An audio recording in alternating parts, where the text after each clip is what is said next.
Turistes, turistes i més turistes. Es pot viatjar sense canviar radicalment la vida de les ciutats que visitem? What we mainly see sometimes with tourists is sometimes there's a little disrespect for the Catalan people. Com ha canviat el turisme massificat al teu barri? Jo visc a prop de la Sagrada Família. Per mi no veig molt de canvi, la veritat. Al meu carrer, on visc jo, que és el meu barri, no veig. Però si em moc 2 carrers cap a la Sagrada Família ja és com arribo tard. La pujada de preus del supermercat, de també l'alquiler. Creus que hi ha alternatives de turisme sostenible?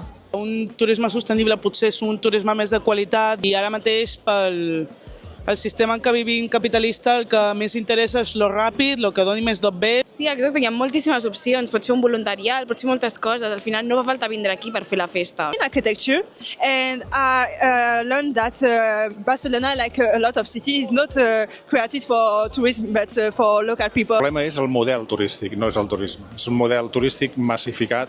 Llavors, falla el turisme o falla el model turístic? Per sota el jornal.cat podreu trobar alternatives de turisme sostenible.